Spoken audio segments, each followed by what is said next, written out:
छात्रगण नमो नमः। आइए आज हम अपने पाठ्य पुस्तक ज्ञान वल्लरी के व्याकरण खंड से संज्ञा शब्द रूप के बारे में जानेंगे। व्याकरण अर्थात ग्रामर।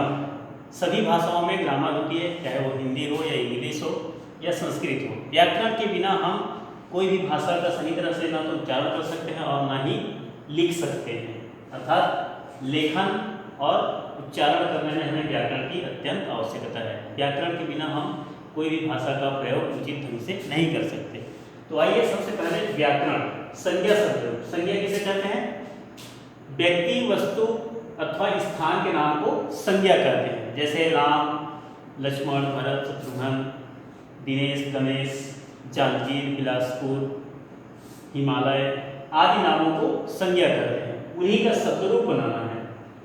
हम कोई भी बातचीत करते हैं, कोई भी क्रिया करते हैं तो हमें विभिन्न प्रकार के बात करना पड़ता है, कई प्रकार से बात करना पड़ता है। जैसे मैं जा रहा हूँ, मैं लिख रहा हूँ, मैं जाऊँगा। इस तरह से कई प्रकार के हम वाक्य बनाते हैं या हम किसी को नाम से संबोधित करते हैं, तो उसके लिए हमें व्याकरण को जानना जरूरी है। तो सबसे पहले शब्द रूप। शब्द रूप क्या होता है? शब्दों का अनेक प्रकार से रूप। इसको हम शब्द रूप को सुबंत भी कहते हैं। सुबंत अर्थात विभक्तियों में जो बटा हुआ शब्दांश है उसको कहते हैं। जैसे यहाँ पर विभक्ति दिया है, विभक्ति प्रथमा, द्वितीया, तृतीया, चतुर्थी, पंचमी, षष्ठी, सप्तमी, संबोधन। इस तरह से शब्द रूप बनाने के लिए विभक्ति जरूरी है। विभक्ति से ही हम अन्य शब्दों का निर्माण करते हैं। जैसे प्रथमा विभक्ति रामः, रामम, रामः। यहाँ पर देखिए एक वचन, द्विवचन और बहुवचन। शब्द रूप में 7 विभक्ति होती है और 3 वचन। एक वचन, द्विवचन और बहुवचन। सातों विभक्ति में 3 वचन होते हैं। तो सबसे पहले प्रथमा विभक्ति कर्ता होता है। कर्ता में क्या होता है? राम, रामः अर्थात सिर्फ राम। रामम, 2 राम। रामः, सब राम, या हम इसको राम बोल सकते हैं। कर्ता का चिन्ह होता है ने, अर्थात रामः, रामः का अर्थ होता है राम ने, एक राम ने। रामम, 2 राम ने। रामः, रामों ने या सब रामों ने। रामम, रामम का अर्थ होता है एक राम को। रामों का अर्थ होता है 2 राम को। रामान का अर्थ होता है रामों को, अर्थात सब रामों को। तृतीय विभक्ति रामेण। रामेण का अर्थ होता है राम से, एक राम से। रामाभ्याम, 2 राम से। रामाभ्याम, 2 राम से। रामायण, रामों से, बहुत सारे रामों से। चतुर्थी विभक्ति रामायण अर्थात एक राम के लिए। रामाभ्याम, 2 राम के लिए। रामेभ्यः, रामों के लिए। पंचमी विभक्ति रामा अर्थात एक राम से या एक राम से अलग होने पर। रामाभ्याम, 2 राम से। रामेभ्यः, सब राम से। षष्ठी विभक्ति रामस्य। रामस्य अर्थात एक राम का। रामयोः, 2 राम का। रामाणाम, सब राम का या रामों का। सप्तमी विभक्ति रामे अर्थात एक राम में। रामयोः, 2 राम में। रामेषु, रामों में। संबोधन हे राम। हे राम अर्थात हम रिस्पेक्ट करते हैं किसी को या किसी को बुलाते हैं, पुकारते हैं, तो वहां पर संबोधन का प्रयोग करते हैं। यहाँ पर संबोधन चिन्ह लगा हुआ है। हे राम, हे रामौ, हे रामा। आप लोग अपने पाठ्य पुस्तक के पृष्ठ क्रमांक 98 में ये देख लीजिए। और ये अकारांत है। राम अकारांत पुल्लिंग शब्द है। पुल्लिंग यानी कि जो पुरुष जाति का बोध कराए वह पुल्लिंग शब्द होता है। अकारांत, अकारांत का अर्थ होता है अ से अंत होने वाले शब्द, अर्थात राम शब्द। राम शब्द का हम वर्ण विच्छेद करेंगे तो अंत में अ आएगा। अ, तो अ से जो अंत होता है उसे अकारांत कहते हैं। यदि यहाँ पे रामा होता तो आकारांत होता, लेकिन यहाँ पर सिर्फ राम है इसलिए यह अकारांत पुल्लिंग शब्द है। उसके बाद देखते हैं स्त्रीलिंग शब्द। अकारांत पुल्लिंग जो राम शब्द का शब्द रूप बना हुआ है उसके हिसाब से क्या क्या शब्द बनेगा? अन्य अकारांत पुल्लिंग शब्द जैसे बालक, छात्र, देव, अज, वृक्ष, सिंह आदि के रूप इसी प्रकार चलते हैं। मतलब जो अकारांत पुल्लिंग शब्द है वो इसी के समान ही चलेगा, इसी के समान ही रूप बनेगा। जैसे हम यहाँ पर राम की जगह में बालक लिखेंगे तो बालकः बालकौ बालकाः, बालकेन बालकाभ्यां बालकैः, बालकाय बालकाभ्यां बालकेभ्यः, बालकात् बालकाभ्यां बालकेभ्यः, बालकस्य बालकयोः बालकानां, बालके बालकयोः बालकेषु, हे बालक हे बालकौ हे बालकाः। इस तरह से बनेगा। यदि हम छात्र को लिखेंगे छात्रः छात्रौ छात्राः, छात्रं छात्रौ छात्रान्, छात्रेण छात्राभ्यां छात्रैः, छात्राय छात्राभ्यां छात्रेभ्यः, छात्रात् छात्राभ्यां छात्रेभ्यः, छात्रस्य छात्रयोः छात्राणां, छात्रे छात्रयोः छात्रेषु, हे छात्र हे छात्रौ हे छात्रा।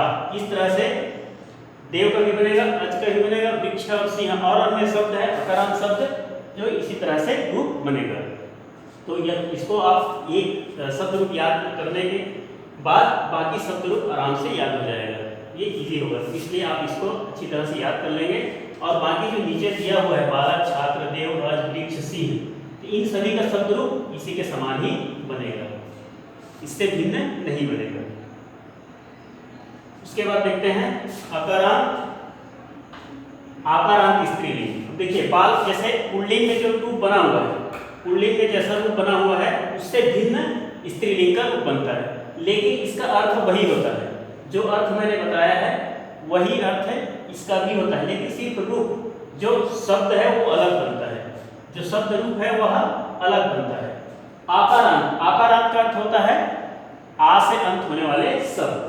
जैसे लता, लता को हम वर्ण विच्छेद करेंगे तो आ की मात्रा अर्थात लास्ट में आ शब्द आएगा तो उसको बोलते हैं आकारांत। आ से अंत होने वाले शब्द को आकारांत बोलते हैं। यहाँ पे लिखा है स्त्रीलिंग, स्त्रीलिंग अर्थात स्त्री जाति का बोध कराने वाला शब्द।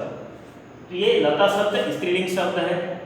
तो यहाँ पर लिखा है प्रथमा विभक्ति में लता, लता लते लता।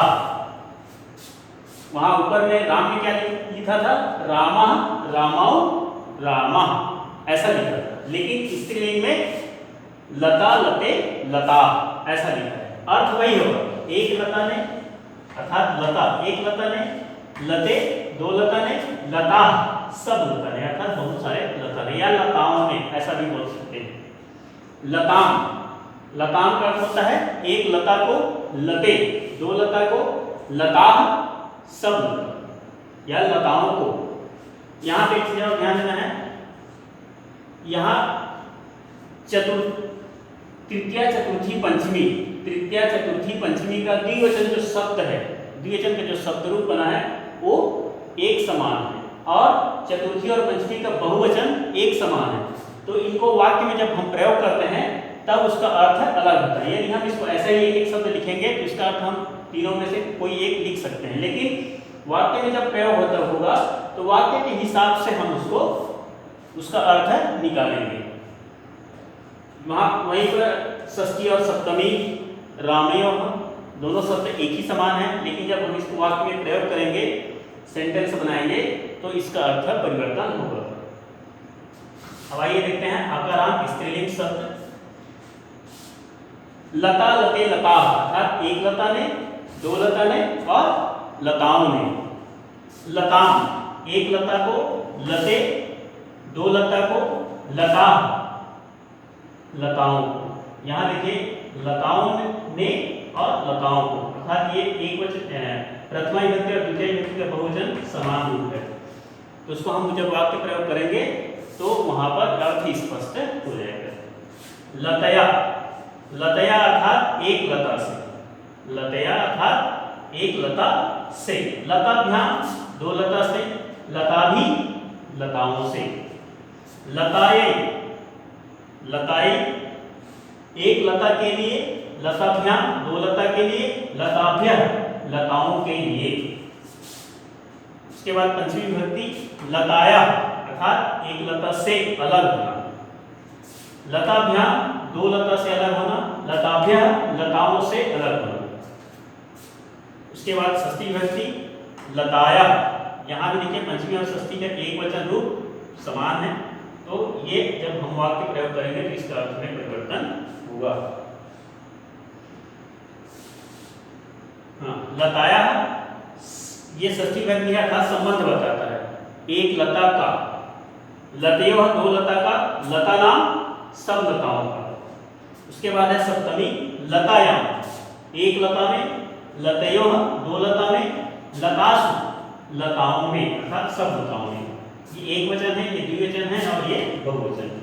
उसके बाद है संबोधन, हे लते, हे लते, हे लते, हे लता। इस तरह से आकारांत स्त्रीलिंग शब्द जैसे बालिका, शिक्षिका, रमा, अजा, नासिका, खटवा आदि के रूप इसी प्रकार चलते हैं। अर्थात स्त्रीलिंग में जो आ की मात्रा होगी, लास्ट में आ की मात्रा होगी और वो स्त्रीलिंग होगी, तो उसका रूप इसी के समान चलेगा। जैसे माला, बाला आदि शब्द जो है आकारांत स्त्रीलिंग शब्द है, तो वो इसी के हिसाब से चलेगा। उसके बाद देखते हैं हल नपुंसक लिंग।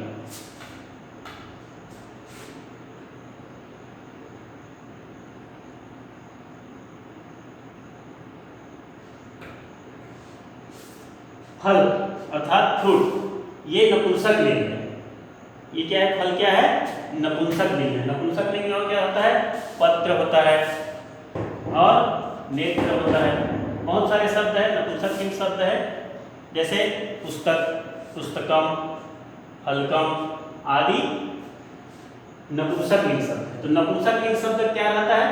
सिर्फ प्रथमा और द्वितीय विभक्ति अलग रहता है, एक समान रहता है दोनों। फलम, फले, फलानी, फलम, फले, फलानी। बाकी सब अकारांत पुल्लिंग की तरह, जैसे बालक शब्द बना है या राम शब्द बना है, देव शब्द बना है, उसी के समान ही रहता है। जैसे फलम, फले, फलानी, फलम, फले, फलानी।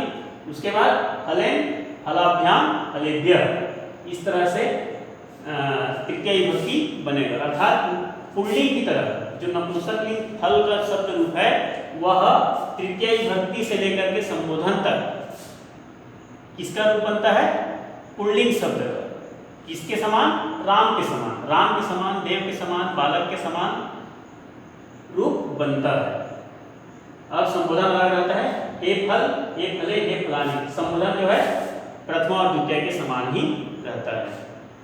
उसके बाद है इकारांत। इकारांत पुल्लिंग शब्द। इकारांत, इकारांत अर्थात ई से अंत होने वाले शब्द। जैसे यहाँ पे दिया है कवि शब्द, तो कवि क्या है? हर्ष ई के ई से अंत होता है, हर्ष ई से अंत होता है, इसलिए इसको इकारांत पुल्लिंग शब्द कहते हैं। कवि शब्द पुल्लिंग शब्द है, लेकिन ये इकारांत है, अकारांत नहीं है। तो इकारांत का भी रूप अकारांत से भिन्न होता है, अलग तरह से रूप बनता है। यहाँ देखिए अर्थ वही रहेगा, ये जो विभक्ति का अर्थ है वही रहेगा, लेकिन इसका जो रूप बनेगा वह भिन्न बनेगा, अलग बनेगा। जैसे कवि है, कवि, कवया, कवि, कवि, कवया। अर्थात एक कवि ने, कवि अर्थात दो कवि ने, कवया कवियों ने। कवि एक कवि को, कवि दो कवि को, कविन कवियों को। कविना, कविना अर्थात एक कवि से, कविना यानी कि एक कवि से, कविभ्याम दो कवि से, कवि भी सभी कवियों से, कवियों से। कवि का अर्थ समझते हैं? कवि का अर्थ होता है लेखक, पोएट्री, पोएट करने वाला, पोयम बनाने वाला, कविता बनाने वाला, इसको बोलते हैं कवि। कवये, कवये अर्थात एक कवि के लिए, कविभ्याम दो कवि के लिए, कविभ्यः सब कवियों के लिए। कवे, कवे है अर्थात पंचमी विभक्ति, एक कवि से अलग, कविभ्याम दो कवि से अलग, कविभ्यः कवियों से अलग। कवे एक कवि का, एक कवि का, कवियों दो कवि का, कवि नाम सब कवियों का। सप्तमी विभक्ति कवौ, कवौ यानी कि एक कवि में कवियों, दो कवि में कविसु, कवियों में। उसके बाद संबोधन हे कवे, हे एक कवि, हे कवि, हे दो कवि, हे कवया, हे कवियों। इस तरह से बनेगा। और इसी के समान और किसका रूप बनता है? मुनि शब्द का बनेगा ऋषि, हरि, नृपति, रवि, गिरि आदि के रूप इसी प्रकार चलते हैं। ये अन्य इकारांत पुल्लिंग शब्द है। ये जो कवि शब्द है पुल्लिंग शब्द है। इसी के समान और किसका रूप बनेगा? मुनि, ऋषि, हरि, नृपति, रवि, गिरि आदि के रूप इसी प्रकार चलते हैं।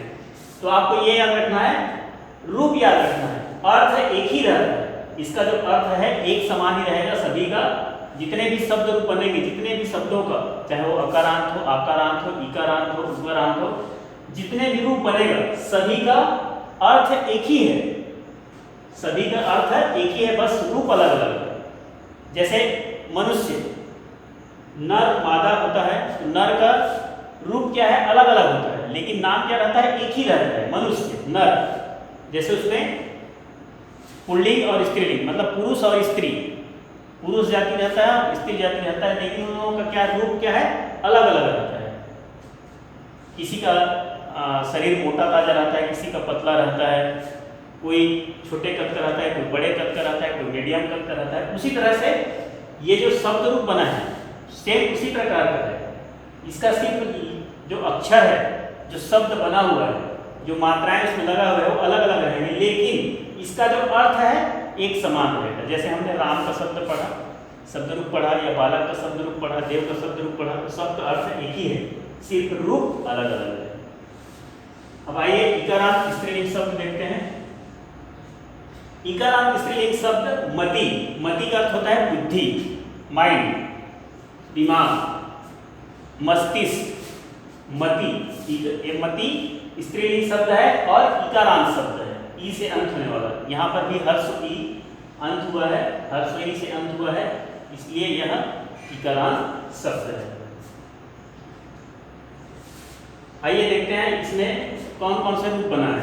मति है, मति, मतया, मति है, मति, मतया, अर्थात एक मति ने, एक बुद्धि ने, मति दो बुद्धि ने, मतया बुद्धियों ने।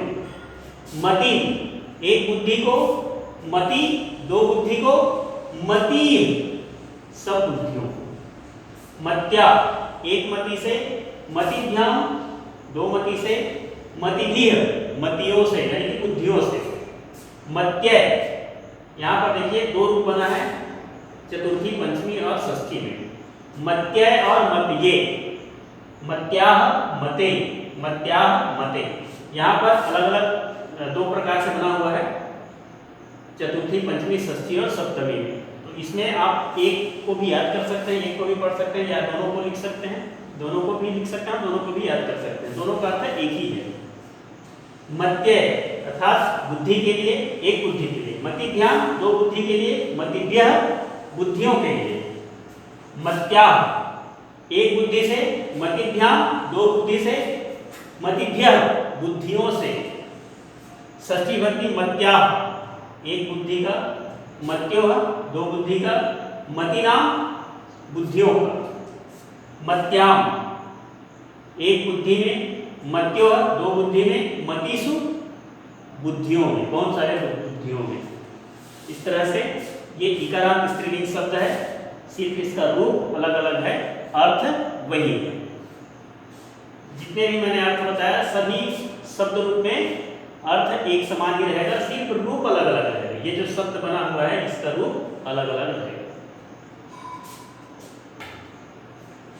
उसके बाद इसका संबोधन, मति का संबोधन देखिए। संबोधन मति, हे मते, हे मति, हे मत्य। हे एक मते एक बुद्धि, हे मति हे दो बुद्धि, हे मत्य हे बुद्धियों। अब उसी के समान, मति के समान और क्या क्या शब्द है जो मति के रूप के समान ही चलते हैं? अग्नि, असी, रश्मि आदि के रूप भी इसी प्रकार चलते हैं। अब उसके बाद है ईकारांत स्त्रीलिंग शब्द। पहले वाला मति जो पढ़े वो क्या है? हर्ष ई, और ये क्या है? दीर्घ ई। दीर्घ यानी कि बड़ा ई, ये स्त्रीलिंग शब्द। जैसे नदी, नदी शब्द में ई से अंत हुआ है, ई अर्थात दीर्घ ई, दीर्घ ई से इसका अंत हुआ है, इसलिए ये इकारांत शब्द है। तो इसका भी रूप अलग बनेगा, अर्थ वही रहेगा, रूप अलग रहेगा। नदी, नद्यौ, नद्यः, नदी, नद्यौ, नद्यः, एक नदी ने, नद्यौ दो नदी ने, नद्यः नदियों ने, नदी एक नदी को, नद्यौ दो नदी को, नदी है नदियों को। तृतीय विभक्ति नद्या, एक नदी से, एक नदी से, नदीभ्याम दो नदी से, नदी भी है नदियों से। नद्यय, नद्यय यानी कि एक नदी के लिए, नदीभ्याम दो नदी के लिए, नदीभ्यः सब नदियों के लिए। नद्या एक नदी से अलग, नदीभ्याम दो नदी से अलग, नदीभ्यः सब नदियों से अलग। षष्ठी विभक्ति नद्या, नद्योः, नदीनां, नद्या अर्थात एक नदी का, नद्योः दो नदी का, नदीनां नदियों का। सप्तमी विभक्ति नद्यां, नद्योः नदीषु, नद्यां यानी कि एक नदी में, नद्योः दो नदी में, नदीषु सब नदियों। संबोधन हे नदी, हे नद्यौ, हे नद्यः, हे एक नदी, हे नद्यौ यानी कि हे दो नदियां, हे नद्यः हे नदियों। इस तरह से अर्थ समान है, रूप अलग अलग है। ये इकारांत स्त्रीलिंग शब्द हो गए। अब आइए देखते हैं उकारांत पुल्लिंग शब्द। उकारांत अर्थात ऊ से अंत होने वाले शब्द। यहाँ पर देखिए साधु शब्द है, यहाँ पर दीर्घ ऊ से अंत हुआ है, इसलिए ये उकारांत है। ये यहाँ अर्थ भी वही है सेम, बस इसका रूप अलग अलग है। जैसे साधु, साधु, साधुः, साधु, साधु, साधुः अर्थात एक साधु, दो साधु ने, साधुओं ने। साधु एक साधु को, साधु दो साधु को, साधुन सब साधु। साधुना एक साधु से, साधुभ्यां दो साधु से, साधु भी है सब साधुओं से। साधुवे एक साधु के लिए, साधुभ्यां दो साधु के लिए, साधुभ्यः साधुओं के लिए। साधो एक साधु से अलग, साधुभ्यां दो साधु से अलग, साधुभ्यः सब साधु से अलग। षष्ठी विभक्ति साधो एक साधु का, साधो दो साधु का, साधुनां सब साधुओं का। सप्तमी विभक्ति साधव एक साधु में, साधुओं दो साधु में, साधुषु सब साधुओं में। संबोधन हे साधो, हे साधु, हे साधुः, हे एक साधु, हे साधु, हे दो साधु, हे साधुः हे सब साधु। इस तरह से उकारांत पुल्लिंग शब्द का और कौन सा शब्द है जो एक समान रूप बनता है? गुरु, भानु, वायु, शत्रु, पशु आदि के रूप भी इसी प्रकार चलते हैं। गुरु अर्थात जो पढ़ाने वाला टीचर, भानु अर्थात सूर्य, वायु यानी कि पवन वायु हवा, शत्रु यानी कि एनिमी, पशु यानी कि जानवर, इन सभी का रूप इसी के समान ही बनेगा, अर्थ वही रहेगा। जैसे प्रथमा में साधु का अर्थ एक साधु ने है, उसी तरह से गुरु का भी अर्थ वही होगा, एक गुरु ने। भानु का अर्थ एक सूर्य ने, वायु का अर्थ एक वायु ने, इस तरह से इसका रूप बनेगा।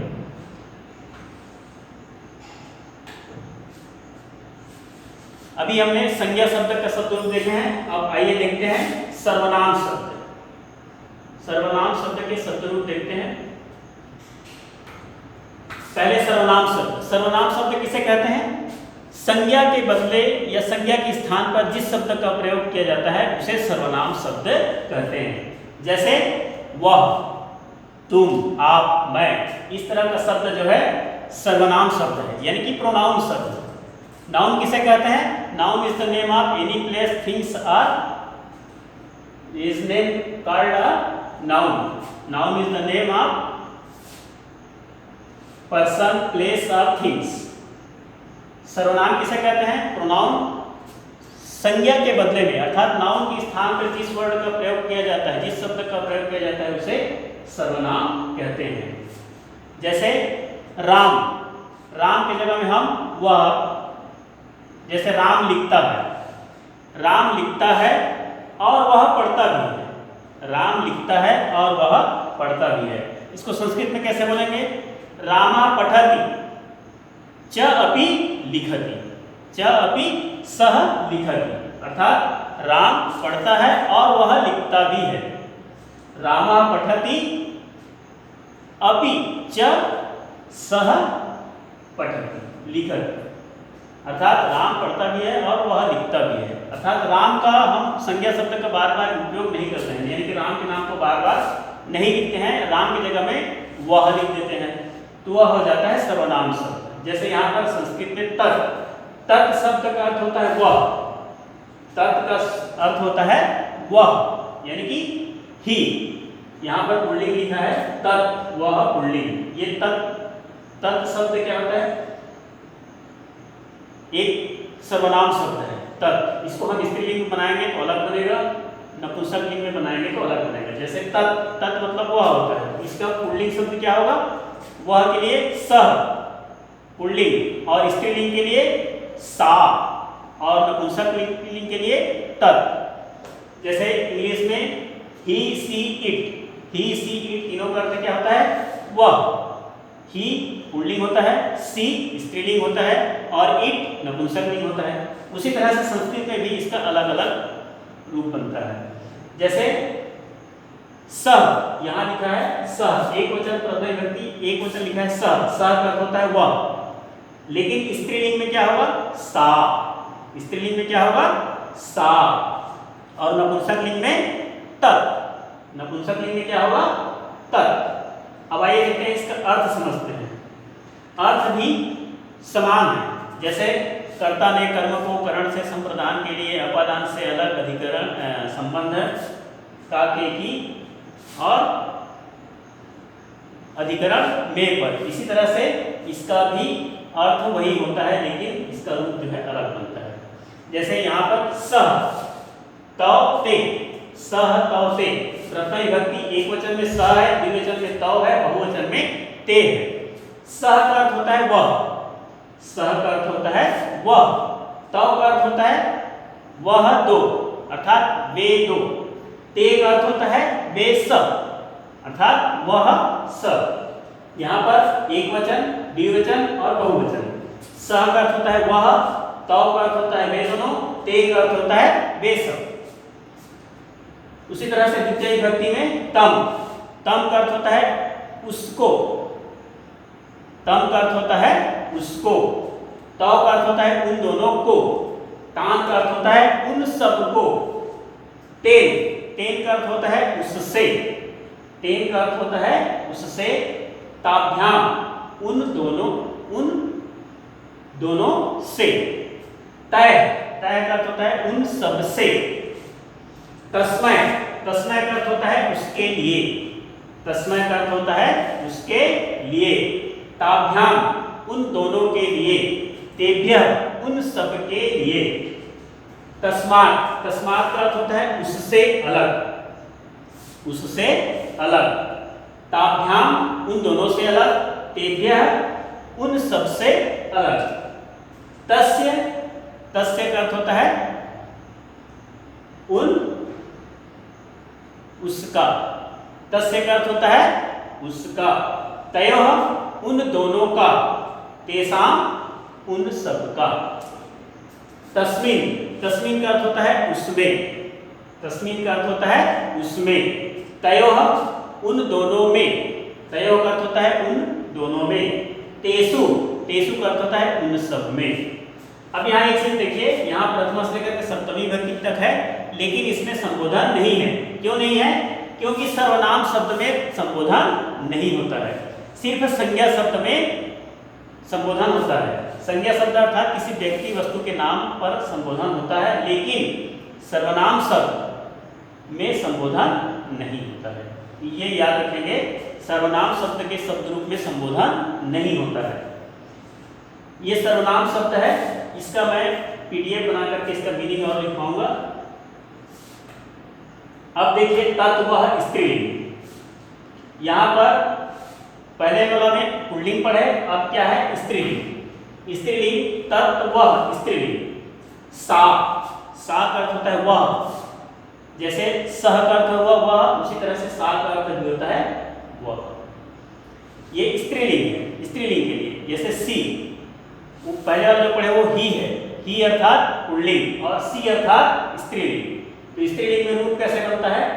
सा ते ताह, सा ते ताह, ताम ते ताह, तया ताभ्याम ताभि, तस्य ताभ्याम ताभ्यः, तस्याः ताभ्याम ताभ्यः, तस्याः तयोः तासाम, तस्याम तयोः तासु। इसका रूप अलग बना है लेकिन अर्थ वही है। जैसे हमने पुल्लिंग में पढ़ा वैसे ही स्त्रीलिंग में इसका अर्थ होगा सभी विभक्तियों में।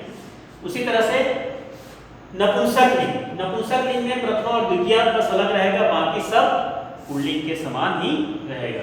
पुल्लिंग के समान, स्त्रीलिंग के समान नहीं, बल्कि पुल्लिंग के रूप के समान चलते हैं। जैसे तत्ते तानी, तत्ते तानी। अब इसको कैसे याद करना है? आइए याद करने का तरीका, सामान्य तरीका बताते हैं। आप मेरे साथ बोलेंगे। अब यहाँ पर एक वचन, द्विवचन, बहुवचन है और विभक्ति है, सात विभक्ति है। तो कैसे बोलेंगे? सह तौ ते, तम तौ तान, तेन ताभ्यं ते, तस्मै ताभ्यं तेभ्यः, तस्मात् ताभ्यं तेभ्यः, तस्य तयोः तेषां, तस्मिन् तयोः तेषु। इस तरह से इसको पढ़ेंगे, जल्दी आसानी से याद होगा। चलिए एक बार और आप लोग पढ़िए। सह तौ ते, तम तौ तान, तेन ताभ्यं ते, तस्मै ताभ्यं तेभ्यः, तस्मात् ताभ्यं तेभ्यः, तस्य तयोः तेषां, तस्मिन् तयोः तेषु। इस तरह से आप अपने हिसाब से लय बना करके पढ़ेंगे। संस्कृत को जितना ज़्यादा हो सके लय बना करके पढ़िए, आसानी से याद होगा और आपका मस्तिष्क का विकास भी होगा। अब उसी तरह से सा ते ता, ताम ते ता, तया ताभ्यं ताभि, तस्य ताभ्यं ताभ्यः, तस्याः ताभ्यं ताभ्यः, तस्याः तयोः तासां, तस्यां तयोः तासु। इस तरह से आप अपने हिसाब से लय बना करके इसको पढ़ते रहिए। अब उसके बाद है अस्मद। अस्मद अर्थात मैं, आई, यानी कि इसको हम बोल सकते हैं फर्स्ट पर्सन। अस्मद का शब्द रूप बनाएंगे तो इसका मीनिंग भी वही है लेकिन सिर्फ रूप अलग है। जैसे अहम, अहम का अर्थ होता है मैं। आवाम, आवाम यानी कि हम दोनों।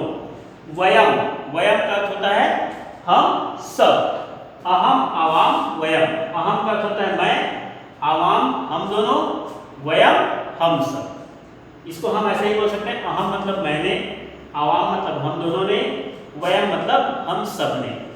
उसके बाद है द्वितीय विभक्ति माम। माम का अर्थ होता है मुझको। माम मतलब मुझको। आवाम, आवाम का अर्थ होता है हम दोनों को। आवाम मतलब हम दोनों को, अस्मान हम सब को। तृतीय विभक्ति मया। मया अर्थात मुझसे। मया अर्थात मुझसे, आवाभ्याम हम दोनों से, अस्माभि हम सब से। इस तरह से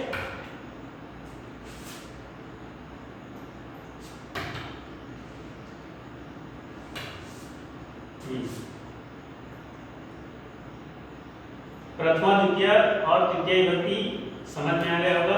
अस्मद का, अस्मद मतलब मैं होता है अर्थात आई या बी। चतुर्थी विभक्ति मह्यम। मह्यम का अर्थ होता है मेरे लिए। मह्यम का अर्थ होता है मेरे लिए। आवाभ्याम हम दोनों के लिए, अस्मभ्यम हम सब के लिए।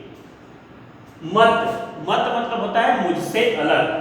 मत मतलब मुझसे अलग। आवाभ्याम हम दोनों से अलग। अस्मभ्यम हम सबसे अलग। षष्ठी विभक्ति मम, मम मतलब मेरा, जैसे मम पुस्तकम अर्थात मेरा पुस्तक, मम, मम मतलब मेरा, आवयोः हम दोनों का, अस्माकम हम सबका। उसके बाद है सप्तमी विभक्ति मई, मई मतलब होता है मुझ में, मई का अर्थ होता है मुझ में, आवयोः का अर्थ होता है हम दोनों में, अस्मासु का अर्थ होता है हम सब में। उसके बाद है युष्मत्, युष्मत् का अर्थ होता है तू या तुम, अर्थात आप भी कह सकते हैं।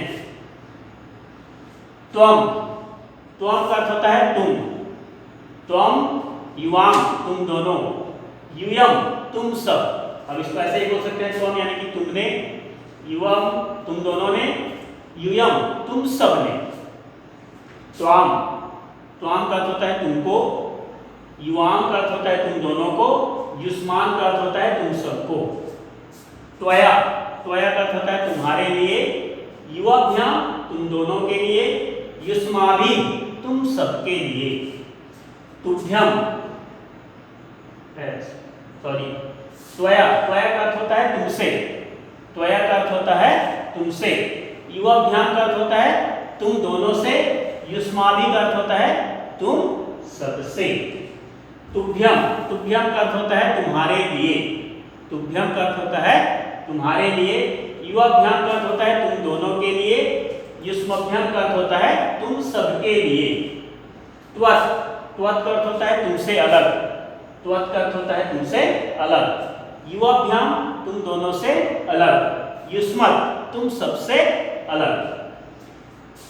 उसके बाद है तव, तव मतलब होता है तुम्हारा, तव मतलब होता है तुम्हारा, यूयोः तुम दोनों का, युष्माकम तुम सबका। त्वयि, त्वयि मतलब होता है तुम में या तुझ पर या तुझ में, त्वयि का अर्थ होता है तुझ में, यूयोः का अर्थ होता है तुम दोनों में, युष्मासु का अर्थ होता है तुम सब में। उसके बाद है किम, पुल्लिंग शब्द, किम, किम का अर्थ होता है क्या, अर्थात इंग्लिश में इसको बोलेंगे व्हाट या हु, कौन या क्या दोनों होता है। किम का अर्थ होता है कौन या क्या, हु या व्हाट। इसका भी रूप बनेगा स्त्रीलिंग, पुल्लिंग और नपुंसक लिंग, तीनों लिंगों में बनता है।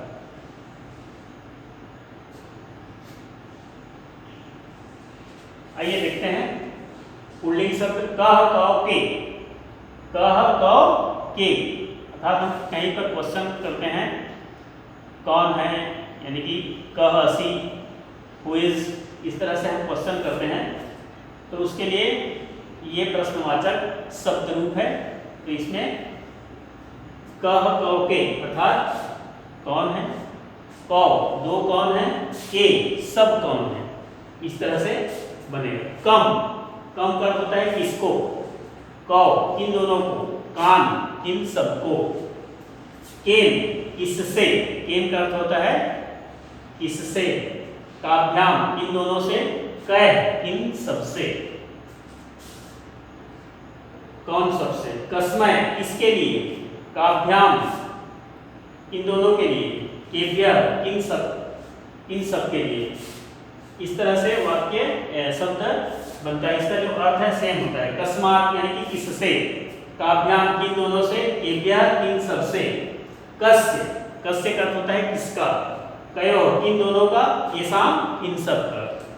कस्मिन, कस्मिन का अर्थ होता है किसमें, कयो किन दोनों में, केषु किन सब में।